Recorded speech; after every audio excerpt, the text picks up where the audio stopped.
Welcome to Real Estate Coaching Radio, starring award-winning real estate coaches and #1 international best-selling authors, Tim and Julie Harris. This is the #1 daily radio show for realtors looking for a no BS, authentic, real-time coaching experience. What's really working in today's market, how to generate more leads, make more money, and have more time for what you love in your life. And now your hosts, Tim and Julie Harris.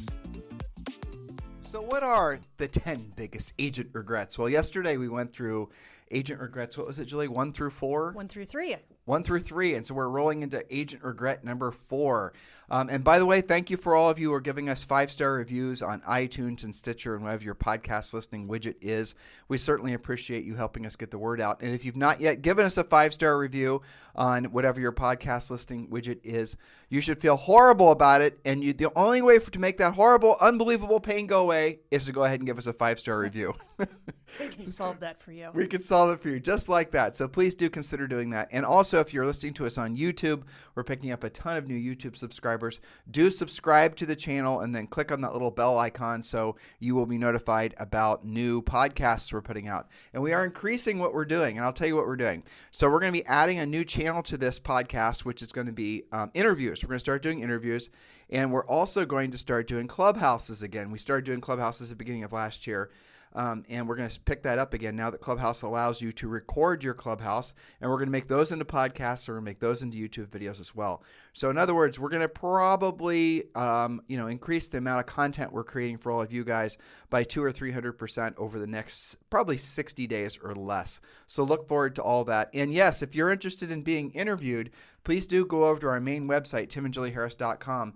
You can do this on your iPhone or your Android as well, and then click on the podcast icon, and then there's a little form on there if you want to be interviewed, because we're going to be looking for people that really have extraordinary stories to share. They're going to be educational, motivational, and help other people get into action. Mm-hmm. So we're picking up on point number 4, Julie, and point number 4 is a very interesting point. It is indeed. So point number 4, and it's okay if this resonates with you. It doesn't make you unusual, but it would make you better to deal with it. So point number 4, health and fitness fails. How long are you going to wait to get into shape? Does it take a health scare to get you into action?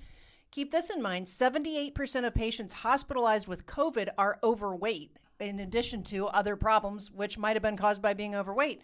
Most who die had cardiovascular disease or hypertension before they got COVID-19.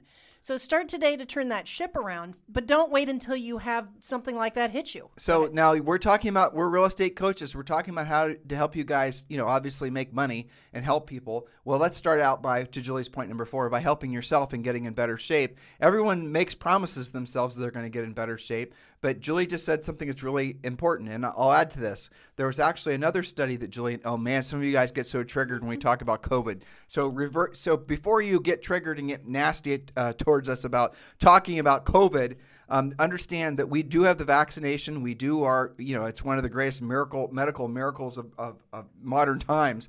But the reality of it is that COVID, the number of people that died from it, and those people who died, they had 4 on average comorbidities. And that's something that Michelle Lewinsky from the CDC, I believe, said just last week. So the chances of you dying when you have COVID and you don't have any other comorbidities is very, very low. But if you have a bunch of other health problems, and a lot of health problems that humans unfortunately impose upon themselves are triggered by your, essentially if you work out and how you eat. And really, obesity was one of the #1 comorbidities for people that actually passed away from COVID. And we had a couple friends die, and both of them needed to lose weight. So it doesn't, and again, we're not doing judgy. We're just stating it's because we care about you. So Get your head screwed on straight. And by the way, usually the effect that COVID had on people with those comorbidities, also other things do. Just having the flu is worse when you have stuff like that. So get to work on it. For example, working out at OrangeTheory, CrossFit, Zumba, etc. So how do you use your quest to get in better shape, right? So this is the side benefit. When you go starting to get in better shape, and to Julie's point, and you go to gyms, there's so many of you that have listened to us talk about all these things in years past, and so many of you have built businesses basically off expanding your centers of influence and past clients at the gyms. That's right. So I'm actually combining a couple of points. I'm using your quest to get in better shape, which is good for you anyway, with your quest to expand your centers of influence. Now, going on a walk, that's better than doing nothing. That's true.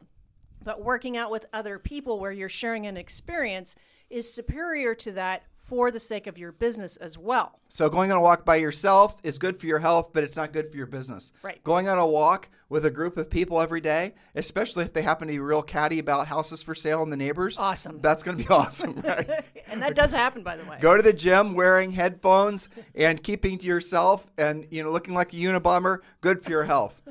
Going to the gym and being friendly, not wearing headphones, making it so everyone knows you and talks to you all the time, that's good for your health and good for your business and good for your psychology. That's true. I mean, we went on our 6-mile walk this morning, and how many real estate conversations did we just pass by with, a group of 4 or 5 women, and a couple of guys on the way to the golf course? 6 or 7. Everybody was talking about real estate all the time. So put yourself in the middle of those conversations. And we don't sell real estate. No, this was just in passing. Imagine if you guys actually did this on purpose. All right, so when you're working out, make it a point to build that center of influence, to make new friends, to become more and more confident talking about real estate. The Ford, that's F-O-R-D, stands for, the Ford talking points stand for the form of your conversation. So that's family, occupation, recreation, and dreams. That's how you create those conversations. It is not a formal script. It is a memory jogger. Talk about family, occupation, recreation, and dreams. Everyone has those, and talking about occupation opens the door for you to let everyone know what you do. Now, you are at a unique point in time where that's not nearly as hard as it is when the market isn't acting like it is. Everybody's talking about real estate all the time. Have you heard about the sale over on Elm Street? Did you hear about this new construction area going in? Everybody's talking about it all the time. You better be as well. Just make sure your real estate chatter doesn't roll into basically gossip. That's an easy mistake Or to drama. make. Right, or drama. Now, just to practice the Ford thing, I had somebody, where were we, Julie? It wasn't that long ago. A guy came up to me. I think we were at a hotel or something. I don't think it was our event. It was somebody. Oh, I remember. We were in Miami. We were at a C5 event. Oh, yes, that's right. And it was a podcast remember listener. this. And he came up to us and he asked us, how does he's described himself as very analytical and, introverted. And it was obvious too, because he was standing there by himself. When he walked away, he didn't have any big people around him. But in any event, so he was somebody that he felt like a fish out of water, certainly in real estate, let alone at a real estate event full of very demonstrative, gregarious people. Yeah. So he came up to us and he asked us how you go about having conversations with people you don't know. And so I didn't answer his question. I didn't even acknowledge it. What I do is I just started asking him questions about himself. And I started asking about his family, where he's from. And he instantly rolled into talking about his family. He loved the fact that I was showing interest in him.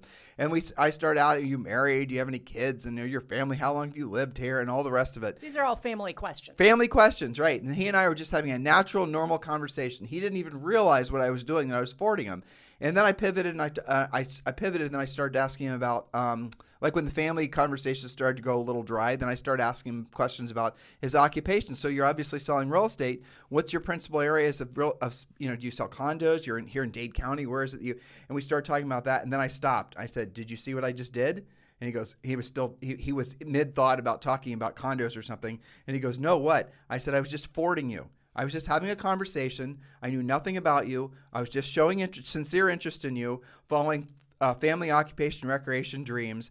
And that's what you do. You need to do the same thing with other people. And get good at it. And, reasonably good at it. Because they're going to take the conversation and run with it. They're going to make it easier than you're making it. Getting good at it's easy because all you've got to do is listen to what they're saying and ask a question about what they said. It's not like a real high-skilled thing. Just listen to what they said. Here's kind of just advanced coaching here. Listen to what they say. Ask a question about what they say. If something comes to you organically, don't force it. Mm-hmm. But avoid the temptation to talk about yourself. When you talk about yourself, you've lost. Don't talk about yourself. Because ultimately, what really wins people over is when you show sincere interest in them and you don't talk about yourself. Because it's become normalized in conversation that people will talk to you about, ask you a question just long enough to listen to you, to be relatively polite so they can then talk about themselves. That's true. And every conversation is leading back to them wanting to talk about themselves. And that's especially true with very extroverted type people, which are most people in real estate. So your secret sauce, whether you're an extrovert or an introvert, is to follow the family, occupation, recreation, dreams thing, which has been around forever. Julie and I didn't create that. But remember, the power is asking questions, listening to what they said, asking follow-up questions. And then what you've done is you've carved a special place out on their hearts because you have actually shown sincere interest in them, not competing with them to tell your story, which is normalized. And even if consciously they don't realize what you've done, because they won't, they're going to subconsciously remember you in a very favorable way. And then you can end the conversation in a natural way. You don't have to go through, it's not, again, this is not like it's not formal. It's not an interrogation, right? If it levels off at Ford and it's time to, basically walk away or go back into the room or, your coffee's ready, whatever situation you're in, that's great. But always try to get the person's contact information before you depart so that you obviously then can add them to your centers of influence and past clients. And if you see them on a regular basis, back to Julie's previous point, or actually this point, if you're seeing them, this is the power of going to a gym. So let's actually make a plan for them. Sure. So if you go, our prescription to all of you is to join OrangeTheory if there's one in your marketplace. It is not, they don't force you to do anything you're uncomfortable doing. And trust me when I tell you, most people at OrangeTheory are out of shape and they're there to get in shape, especially this time of year. Common interests. So you already have that common interest. You all are fat, you need to lose it, right? That's something everyone can basically be very supportive of. Now, you're going to have a couple outliers, but for the most part, OrangeTheory is not going, it's not going to be people that are like the same. They're not superheroes. They're not CrossFit types. They're basically people that are normal people that are there to get in shape. They promised themselves they would always do it. They are there suffering as much as you are, and they're there to accomplish the same goal as you are. Just those very elements that you have in common immediately are going to make them attached to you and you to them. Now, how do you take that to the next level? If you just see them once prior to OrangeTheory, and the nice thing about OrangeTheory, the reason it makes it perfect for gathering real estate leads is you're supposed to get to the class get there, 15 minutes, whatever, beforehand, and they make you wait in this nice little sitting area, and everyone gathers, and you can start making friends, and you can start seeing the same people. And even if you're just, like I said, a super introvert, by the very nature of seeing other people on a regular basis, you're going to start making friends with them. Now, if you see those people 3 days a week, 5 days a week, you're all of a sudden, trust me when I tell you, especially after you have that shared experience of going through OrangeTheory, you will have made yourself lifetime friends. Julie and I still have friends from Georgetown, even though we haven't lived there for almost 3 years, that we still communicate with on a regular basis through OrangeTheory. Yep. And Julie and I did not sell real estate in Texas. And when we were going to OrangeTheory, we picked up real estate referrals constantly. Yeah, right and left. And we weren't even looking for them. People, oh, you're in real estate. Okay, well, I'm thinking about this or I'm thinking about that. Well, yeah, you were jogging on a treadmill next to a builder, okay? Yeah. And then on the other side of me was a gal that ran some new construction that was basically next door to OrangeTheory. And then the girl that I would be on the treadmill next to, she was looking for a house. All you have to do is befriend them and be like them. You're in the same suffering tribe together on the treadmill and talk about real estate. And it will get easier. It will get much easier. And it's even better if you do maybe OrangeTheory plus, say, a hiking club on Saturday mornings. But the moral of the story is do it with other people. Yes. Do not do it by yourself.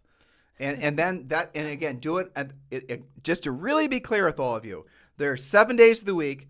Maybe go to OrangeTheory at the same time every single week, Monday, Wednesday, Friday, and then maybe do something else Tuesday and Thursday that's less impactful. Maybe go on a long walk in the neighborhood with your neighbor or with your friends or just whatever. Yes, it's all good. And meanwhile, you're getting in better shape. And a nice thing about OrangeTheory is it's not the same routine every day. So one day it's going to be maybe weights and high impact cardio, and the next day it's going to be something that's not going to be as strenuous. But you'll get the gist of it.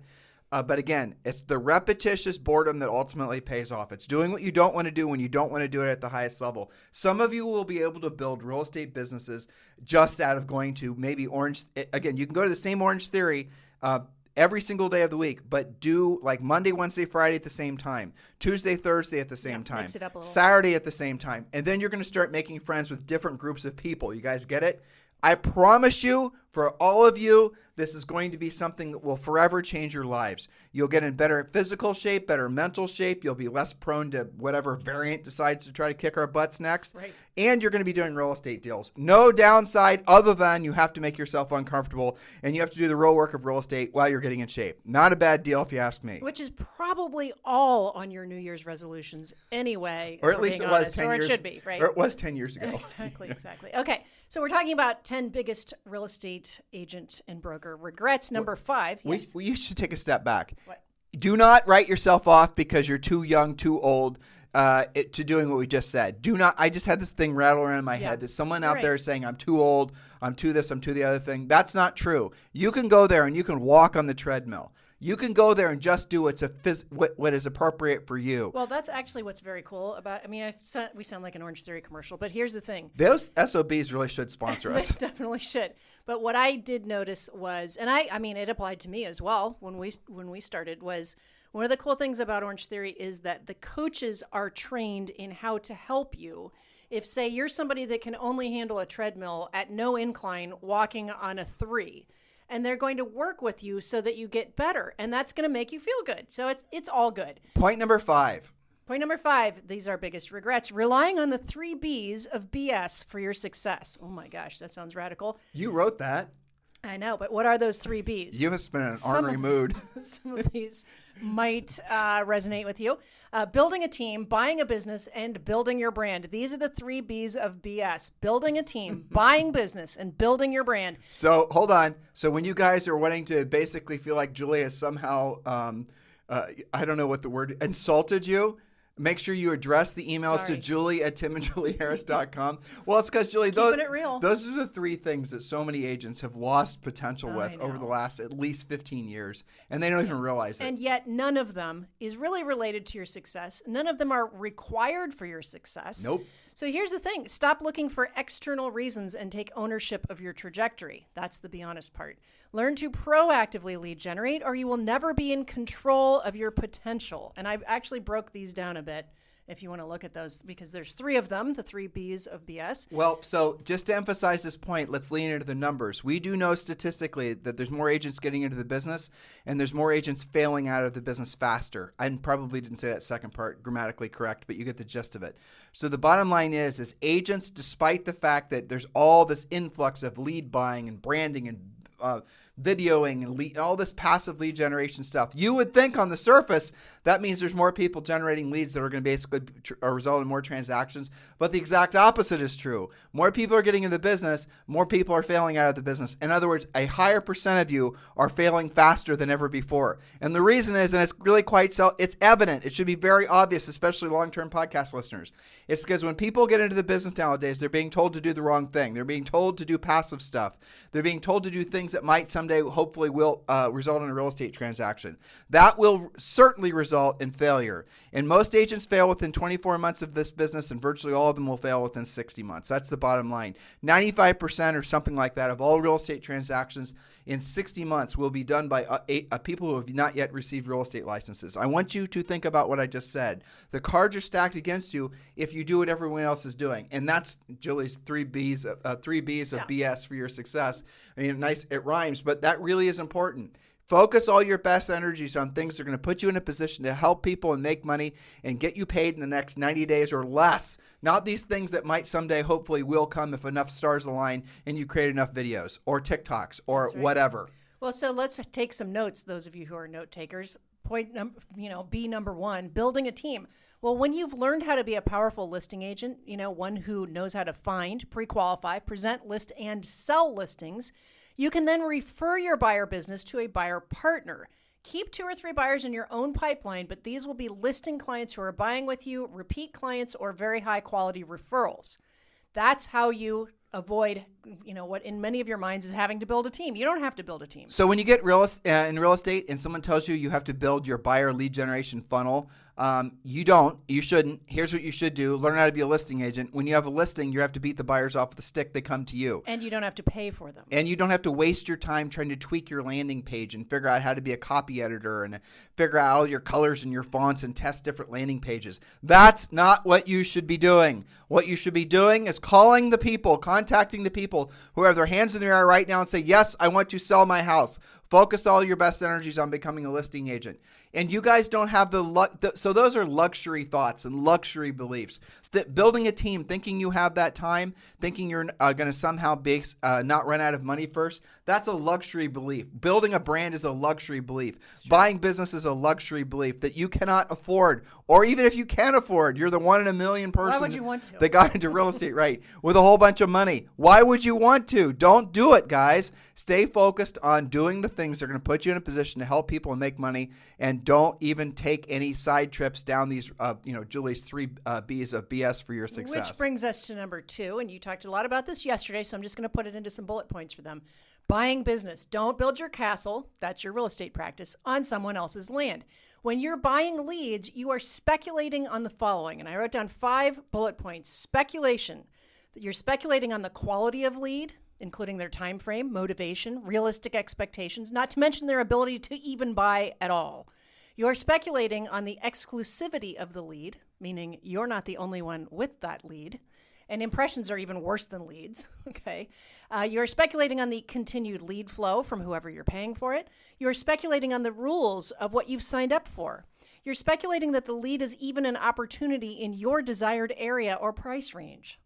So I think that kind of sums it up. Why would you want to do that? Now, we do want to point out in our book, in our coaching, in everything we've always told you guys to do, we are not telling you not to form. You can call it a team, call it whatever you want to. We do encourage you to add support staff. We do encourage you to delegate. Of course, we're not telling you to do everything yourself. And I know sometimes you guys have heard people say that's what we're advocating. It's absolutely not true.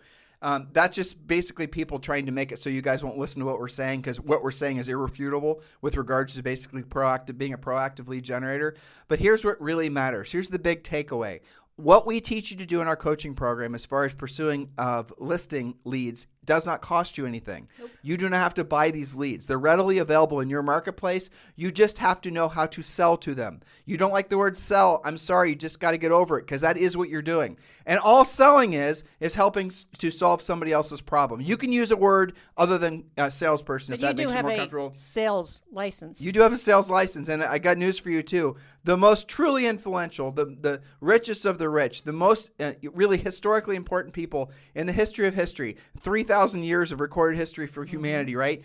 They've been salespeople. There are no exceptions. The most, and I don't mean salesperson like a guy selling, door-to-door knives, but if you want to become successful at anything in your life, the most important skill that you have to have is knowing how to be a salesperson, knowing how to sell, knowing how to express your ideas, knowing how to influence others, not just by entertaining them through a TikTok video. Influence others because they can see that through your questions and your professionalism, you're helping to solve their problem. That is what you want to have. You can learn from your kids. I laugh because, I was thinking about Zoe has been learning a lot, maybe because she listens to podcasts, but her latest thing is, well, that's a nice idea, Mama, but how about this?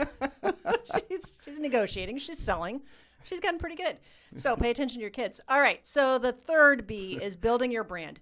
Build your brand through your actual reputation, not a made-up one. Sellers search for proven results. Buyers search for listings. Your best branding tool is your sold sign, followed by another in the same neighborhood. All right, let's drill down on what Julie just said, because this is a really, really good point.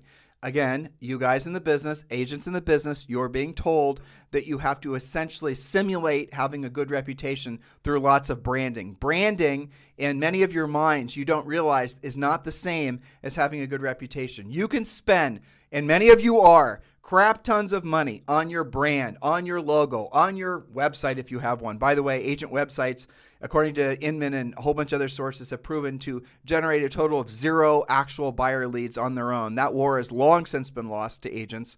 In any event, so what you're looking at is you're looking at people who are believing that they can buy their way to appearing successful, and that's going to fool the public into doing business with them. That's what social networking is. That's what Instagram is. When you see something on Instagram and you notice that, that person's that, just got a real estate license is leaning on a Ferrari, Are you really fooled to believe that they just bought that Ferrari themselves? Those are people trying to brand their way into, essentially faking it until they make it. That's all social networking really has become.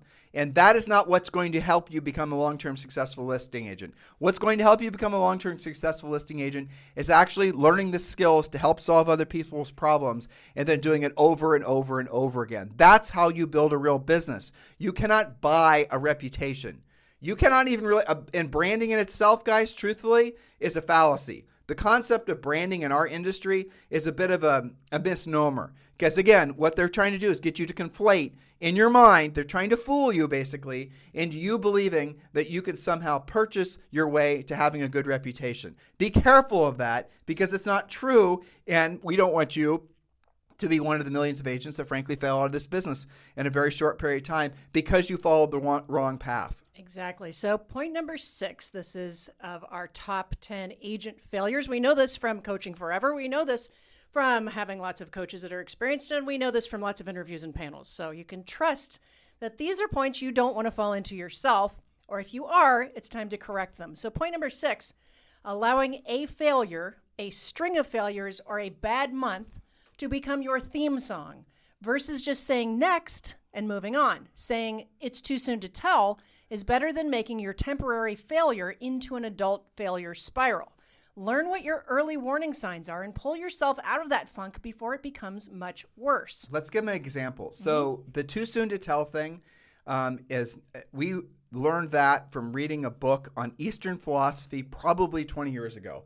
And the gist of it is that what people have a tendency to do is wallow in their failures too long and overly celebrate their successes. So as a result of that, they have these massive ups and downs in their emotional states, which our bodies are not conditioned to handle. Nope. It releases cortisols. It releases all kinds of bad chemicals in your body. You put yourself in fight or flight when you're under a fearful state. All of these things cause you to essentially never have you don't develop the long-term I think mental aptitude to essentially survive the ups and the downs. And so when you get hit by a couple downs, you're out.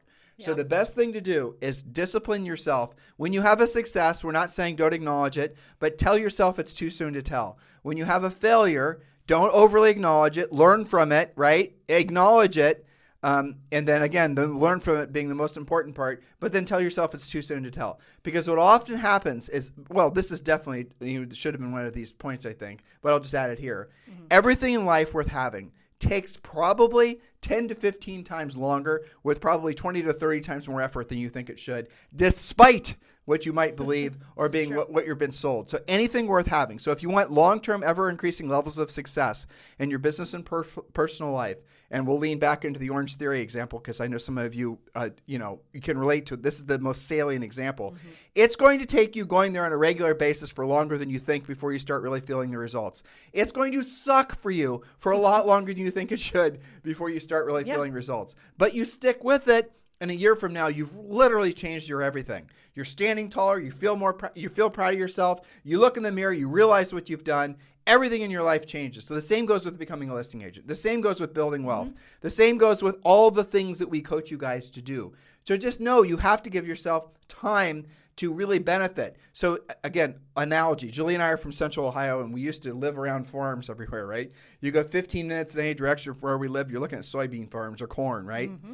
Imagine a farmer who just went to the effort of plowing the fields, planting the seeds, but never showed back up to remove the weeds and pull the essentially watering's too much work and let alone harvest it, right?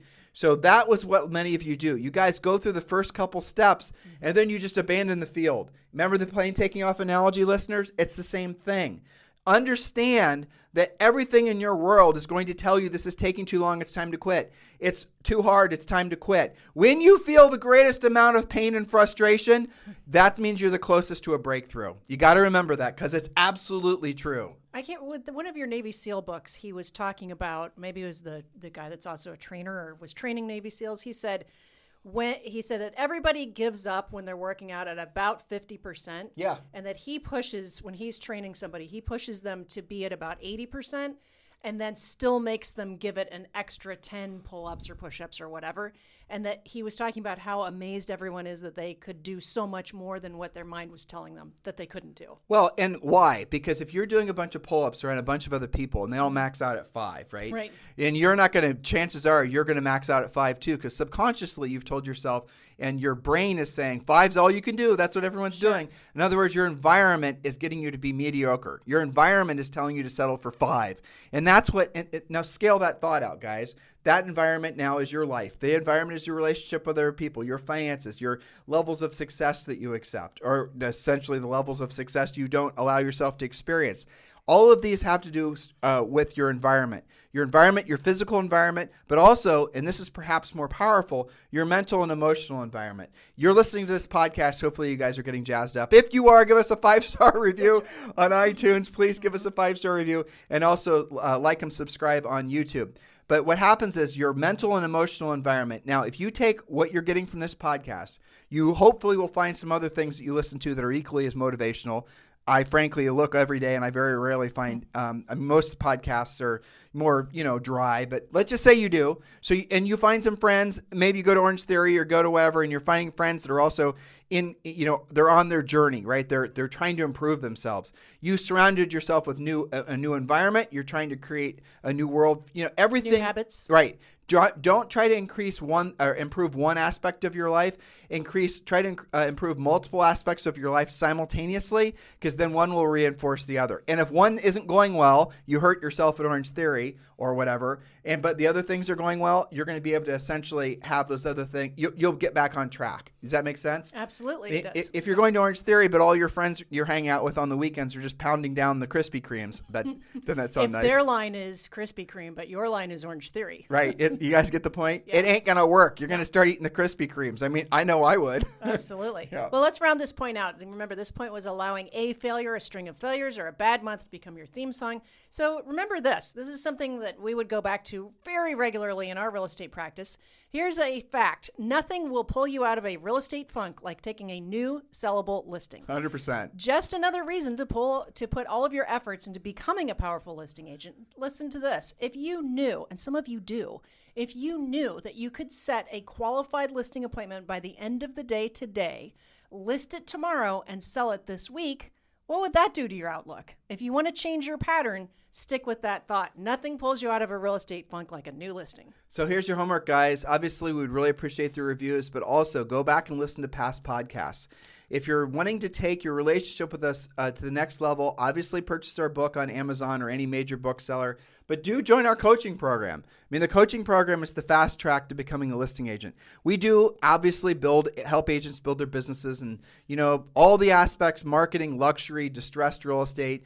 We have so many different things we talk about in our Premier Coaching program, but really the focus and all the circle, everything always comes back to being a powerful listing agent. If you're ready to join Premier Coaching, which I strongly encourage you to, and you can be on the coaching call with your coach tomorrow, text the word Premier to 47372. Just text the word Premier to 47372. Remember, message and data rates apply. So, Julie, we're going to pick up on point number what tomorrow? Point number 7 for tomorrow. Point number 7. What was your favorite point from today? Well, I really do believe in getting your health together, because when you have that discipline, it does, like you were saying, work on multiple things at once. When you are following one discipline, it makes it so much harder for you to not follow another one. Because you feel like a hypocrite. Exactly. Yeah, it's true. 100%. You guys have a fantastic day. We'll talk with you on the show tomorrow. This podcast is a part of the C-Suite Radio Network. For more top business podcasts, visit c-suiteradio.com.